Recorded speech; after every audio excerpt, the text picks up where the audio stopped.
Hi, Tiver alumni. I hope you're doing well and that by now you've settled into your routines of school and work. I just wanted to share with you a brief idea to be machazek you as we go into the last Shabbos of the year and ultimately next week, Rosh Hashanah. I wanted to talk to you about the power of tefillah as something that can transform each and every one of us as a person and change not only ourselves, but also our fate and our destiny. And I want to do that by talking to you a little bit about the story of Chana. And this is, by the way, based on a shir that I read by a teacher that was my teacher my year in Israel named Mrs. Molly Brovsky. The story of Chana is one that hopefully we all know well. And Chana is the ultimate example of someone who's stuck in a rut. Every year she would go with her husband Elkanah and the rest of her family to the Mikdash. And every year we see the same story. And in fact, in the first parak of Shmuel Aleph, right, the Navi just tells us straight away, V'haya lePnina yeladim u'leChana ein yeladim. Straight out, Pnina, Elkanah's other wife, has children. Chana does not have children. And every year they would go, they would bring a korban. And when the korban was done, Elkanah would give to Pnina and her children food to eat from the korban. And we know, of course, that he loved Chana, and he gave her double, right? The pasuk says, "Ulechani yitei mana charapayim ki el Chana ahev v'Hashem sagar rachma." Very similar to the story of Rachel Imenu.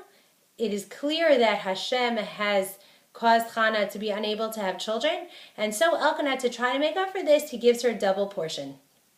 Now, it's interesting because the two people closest to Chana try to help her deal with her situation in two ways. Pnina, we know that she basically is a little bit harsh with Chana, or maybe very harsh with Chana, and there's a whole discussion about whether she's doing that l'shem shamayim or not, whether she's trying to spur Chana on to daven to Hashem, to try to cause her, to open the gates of shamayim so that she'll also be able to have children, or whether, no, she was just lording it over Chana. But Penina basically is a little bit in her face about it. And Elkanah takes a different tack. What does he say? He says to her, Chana, lama tivki, v'lama lo tochli, why are you crying and how come you're not eating? V'lama yira levavech, halo anochi tov lach me'asa rabbanim. He says to her, Chana, why are you so upset? You're not eating, you're crying, you're so down. Aren't I as good for you as 10 children? Meaning I'm trying to be the best husband I can be for you. And we know that Chana goes through this year after year after year after year after year. And finally, she decides to make a change. She looks around her and she looks at Penina and she says, your way of dealing with this is not the answer. And she even looks at her husband and says, no, your way of dealing with this is not the answer. Because Elkanah is basically telling her, Chana, you need to accept your fate. And Chana says, no, I'm not going to accept my fate. And she picks herself up and she goes to the Mishkan. And as she gets here, listen to how she's described as Marat Nefesh. Right? She's in a really, really bitter place. A really, really down in the dumps, hopeless place. And it says, Vatipalel al Hashem uvacho tivkeh. She's davening to Hashem and she's crying because she's so despondent. She feels like she has no place to go. She feels like this problem will never be resolved. And she says, in the pasuk says, Vatidor neder v'tomar Hashem tzvakot imraot yireh beinei amitecha uzchartani v'lo tishkach an amitecha unatatal amatecha zera anashim. She makes a neder. She swears to Hashem that if he hears her cry and he gives her a child, that she will return that child back to him and that he's going to serve Hashem all of his life. And in fact, the tefillah that she davens is so personal and so private that we're not even privy to the text of it. And she literally goes and she pours her soul out to Hashem. What's interesting to me about this is that resilience, that Chana looks at what's going on around her and she says, no, okay, if Hashem's not going to come to me, if he's not going to give me what I want, I'm going to go to him. I'm going to storm the gates of Shamayim with my tefillot. I'm going to, in the words of Rav Soloveitchik, I'm going to take my fate, I'm going to take what Hashem has handed me, and I'm going to transform it into my destiny. I'm going to take my cards and I'm going to do something with them. I'm going to take my chelek and I'm going to try as best as I can to change it to fit what I think will best fulfill my tafkid in this world. And Chana looks at herself as someone who, again, she understands this child is not all about her. She wants this child l'shem shamayim. She wants this child to be able to serve Hashem better. And that's why she promises that she will give him over to the mikdash. And of course, that's exactly what happens, right? We see Vayihilit kufote hayami v'tahar Chana v'teli ben v'tikrat shmo Shmuel ki me Hashem she'il tiv. And that we see that she gets pregnant, she has a child, and she names him such a beautiful name, Shmuel. And many people think that the word Shmuel comes from the name ki sha'al me Hashem. But in fact, that's not the explanation that Chana gives for her child's name. Meaning she does not say, I'm calling him Shmuel because God listened to what I have to say, ki shama kel. But rather, she says, I'm calling him Shmuel, ki me Hashem she'il tiv. That Chana appreciates that the value of what happened to her does not come from the fact that Hashem gave her the answer she wanted for her tefillot. She realizes that the value is in the relationship that she's formed with HaKadosh Baruch Hu. That she says, I know that I can ask any question of Hashem. And she celebrates that relationship. And she celebrates the fact that she can approach Hashem with anything. And therefore, when she names her child, she gives him a name that will remind her of that fact daily. And in fact, of course, she's good on her promise.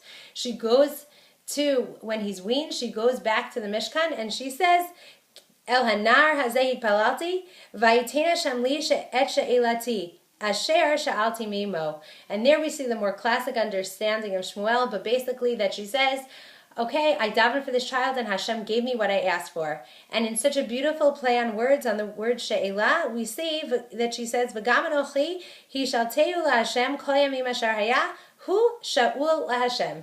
That basically she says, okay, Hashem gave me this child and now Hashem can borrow him. He's sha'ul la'Hashem. Hashem can borrow him for all the rest of his life, meaning that he doesn't really belong to me, even though I'm his mother. Rather, Hashem's going to keep him in the mikdash, and he will serve Hashem all the days of his life. And of course we know that's what happens. And not only does Shmuel become a personal Yeshua for Chana, but rather a Yeshua for all of Klal Yisrael, because after the terrible, terrible period that is Sefer Shoftim, where just story after story after story after story is more negative and more tragic for Klal Yisrael, in comes Shmuel, and he's able to usher in the era of Melucha for Klal Yisrael, the era of kingship, and thereby change the course of Jewish history forever. Now, what does this have to do with us? I think the message is clear. Rosh Hashanah is approaching. Again, it's the last Shabbos of the year. It's the end of Elul. On Motzei Shabbat, we're going to start saying Slichot. And this is the time to look at our tefillot, not just as something that we say, but to remember that our tefillot have the power to transform our lives. This is the time where we stand in front of HaKadosh Baruch Hu and we ask him for everything, right? We ask him for life, we ask him for health, we ask him for parnasa, we ask him for everything that we need. And it's the time, but in order for that to be effective, we have to really believe in the koach of our tefillot. We have to be like Chana, who says, okay, it seems like nothing can help, I'm going to do something to make it help. I'm going to believe in the value of what I'm saying, I'm going to believe in the value of crying out to Hashem. And when we do that, we will be able to, Be'ezrat Hashem, transform our fate into our destiny. We'll be able to say, Hashem, thank you so much for all the brachot that you've given me, but also in the things that I find challenging in my life, I need help, and try to give me clarity to figure out how to do that. And it's my bracha, of course, that we're all written in the book of good life, health, happiness, parnasa, and bracha. One more thing if I can add, I've heard from a lot of alumni in the past weeks and months who've been asking me questions about chizuk and learning. And I thought I would address that in this way because hopefully many of you are watching it. I would say that for this time, especially for those of you who are in school and the semester's just getting rolling, Guys, pick something to learn that you love. And in fact, I've given the advice to many students, maybe even not to pick something new. To take something that you love from your year in Israel, to take something that you connected with deeply, and to do chazara on it, to review it. If you're spending 10 minutes a day learning, spend those 10 minutes poring over a sefer that's familiar to you, like an old friend, and go over it. Because then that will increase your ava for learning, it will increase your love for learning, it will increase your excitement for learning, and ultimately, hopefully, spur you on to pick up a new sefer and learn something new.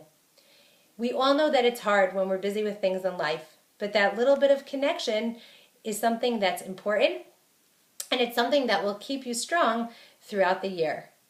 So, please be in touch. I wish everyone a Shana Tova Mituka. Have a beautiful last Shabbos of the year, and hopefully we'll all speak soon. Shabbat Shalom and Shana Tova.